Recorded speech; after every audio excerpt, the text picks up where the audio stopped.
رهان الاداره دلوقتي انها تحافظ على كيان الفرقه دي حرفيا. انا همشي معاك عكس التيار.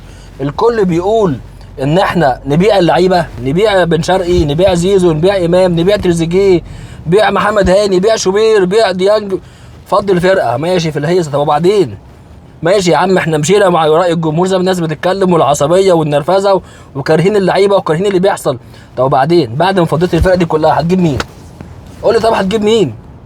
يعني مين عندك؟ في عندك ابو تريكه بره ومش عارفينه وهنجيبه؟ في بركات تانية في الاسماعيلي هنجيبه مثلا؟ في عماد النحاس جديد هنجيبه؟ في احمد فتحي؟ مفيش حد. الفرقه دي انت صرفت ملايين الملايين عشان تعملها وتكونها عشان كاس عالم. فرقه معموله فيها نواقص بس معموله بشكل ممتاز هجوميا وفي نص الملعب، وصرفت عليها كتير قوي، بس جبت لها مدرب غلط من البدايه. هم جبت لهم ريبيرو زي النيله وبوظ الفرقه كلها ودمر اللعيبه بدنيا ونفسيا اصلا من كتر ما مكتئب. جبت لهم عماد النحاس فوقهم، بعد كده جبت لهم تراب كباتهم تاني. اللعيبه كارهه الكوره وكارهه الملعب وكارهه الشغل من كتر الضغوطات والضغط عليهم. نازلين الملعب مش عايزين يلعبوا، نازلين قرفانين. مفيش مدرب بيعمل شغل ومفيش مدرب بيتحرك معاهم. تيجي دلوقتي تقول لي نبيعهم؟ الفرقه عايزه مهاجم، عايزه نص ملعب، عايزه مدافع.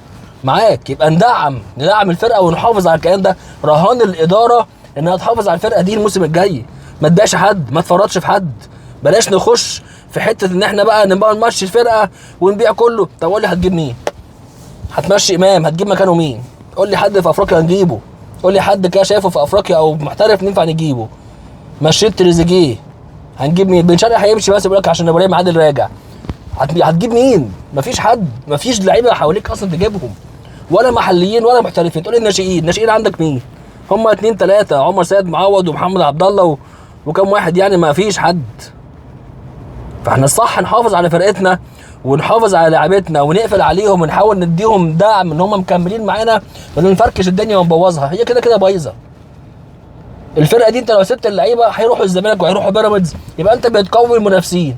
هتجيب لعيبه، هتجيب بقى واحد من سيراميكا، واحد من انبي، واحد من بتروجيت، واحد من المحله، كلهم كلاس سي وكلاس بي وحاجه ما يعلم بها الا ربنا يعني.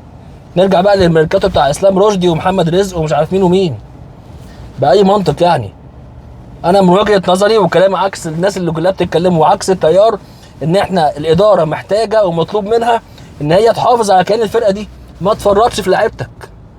بالعكس، امام عاشور عايز يظبط عقده، ظبط عقده. ايه المشكله؟ حافظ على فرقتك دي للسنه الجايه والموسم اللي بعدها. عندك بطولات افريقيا السنه الجايه واللي بعدها ان شاء الله، نسعى على افريقيا الجايه، تبقى محتاج تاخدها، ما تفضيش الفرقه. يعني انا مش عارف الناس اللي بتتكلم كده، هو اوكي وقت عصبيه وكل حاجه، بس لا، ما نفكر صح.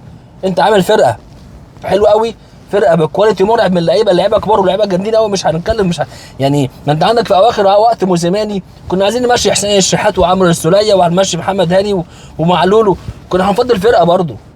ما الفرقه كانت وقعت والكيرف بتاعها نزل بسبب موسيماني وبسبب اللي هو ما كانش فيه تطور فردي للعيبه، ما كانش في حد بيتطور. عندك ترب اصلا هو جاي من النقطه اللي احنا بنمشي منها مدربين، جاي مضيع اللعيبه. فالفكره كلها انك لما تجيب مدرب جديد بفكر جديد وبطريقه جديده مع اللعيبه دي، مدرب محترم بقى بجد، هيطلع من اللعيبه دي نار، هتلاقي في معاك فرقه جامده حرفيا. لكن بلاش الاداره تمشي في الهيصه وتروح مفوره الفرقه وتمشي اللعيبه، ده غلط. انا من وجهه نظري شايف ان ده غلط، واحنا محتاجين نحافظ على لعيبتنا اللي دفعنا كتير عشان نجيبهم عشان نكون الفرقه دي. في نواقص نعالجها، هات لهم مدرب صح وبعد كده شوفوا النتائج بقى.